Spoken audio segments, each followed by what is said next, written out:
My name's Noah, and this is my story. I was born in North Carolina at Fort Bragg. My dad was a Green Beret, and I was born there, and we moved around a lot after that. In Alabama and Tennessee, we bounced around. And as we were moving around, we didn't settle in on a home church. We weren't really active because we were moving around a lot, but we weren't very active or committed to a church or a church family. And so when we settled in Alabama, finally in fourth grade, my full identity was in football. I loved football. I loved eating food and playing football and having fun with my friends. And that carried me through middle school and high school. That's completely what I found myself in. That's what I found my value in. That's what I found my identity in completely. And when people saw me, they saw football. And I took a lot of pride in that. Because I wasn't a huge fan of myself. From a lot of PTSD and anger from my dad, I kind of invited that in for myself. I kind of wanted that because I saw that I performed better on the football field, that I was able to do more weight in the weight room, but sometimes that was at the expense of friendships or relationships with other people. But I didn't care. I just wanted to be bigger, to be stronger, and to perform better in football because it was South Alabama and people worshiped it. But in my sophomore year of high school, we got a new coach who was a state championship level coach, and I figured that this was my ticket. This was what I wanted to attach my name to. So I was super excited for the next 3 years, not knowing that 2 of those years would be COVID and an injury, meaning that my seasons would be cut short and I would only play my sophomore year. And not be able to play my junior or senior year. And so 2 days before our first game, I dropped 300 pounds on my right foot and then tore 2 ligaments in my ankle that same day at practice. And I was out for the season until the playoffs, but by then I couldn't get my spot back. And so as I'm there at practice, I'm supporting the team still. I'm on crutches and I'm standing next to my buddy Jackson Blunt, who's 6 foot and curly black hair. And Jackson had just gotten saved the year before.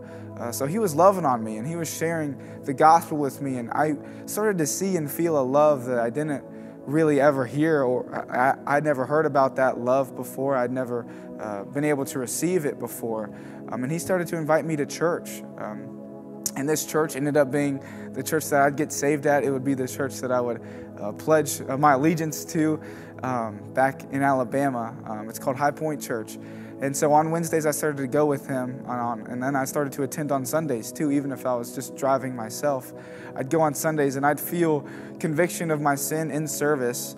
But when I left, I felt this subtle, this supernatural kind of just deep-rooted joy and love that I didn't have before I walked into service. And that love and joy would kind of follow me for the rest of the week.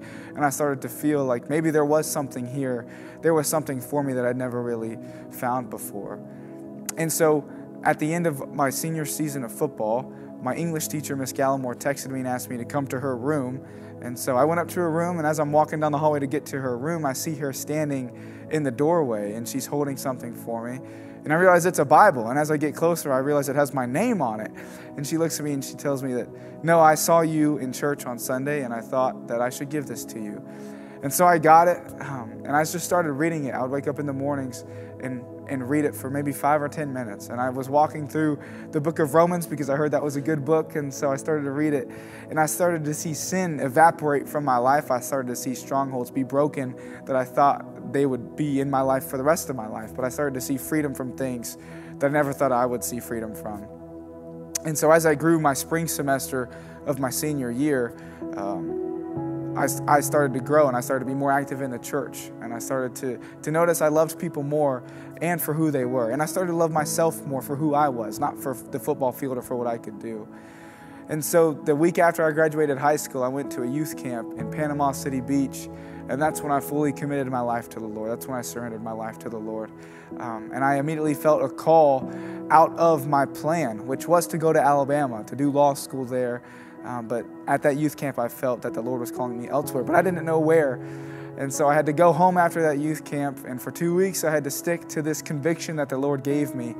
And I had to tell my parents I didn't want to go. I had to tell my old friends I wasn't going to room with them in Alabama, even though we were supposed to move in 2 months.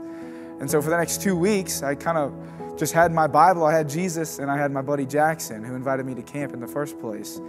And that's the time I'd say that I was growing in the Lord. I was growing in zeal and passion for the Lord. I was completely reliant on Him for life and for breath. And so 2 weeks later, my cousin Jordan, who lives in Indiana, invited me to come up and attend a youth camp that he was hosting. And at that youth camp, my aunt was supposed to share her testimony, but she got laryngitis the day before she was supposed to speak, so they had to ask me to do it. And I was like, man, I don't know what a testimony is. They asked me to share, and I told them I didn't even know what it was. But they helped me write it out. They helped me prepare for it. And when I gave it, I felt a sense of peace that I'd never felt before. And afterwards, I got to baptize 2 kids, and I fell in love with making an impact for eternity. And I just felt a call to have a change on souls for eternity. I felt that was the most important thing that I could do with my life. And so I said yes.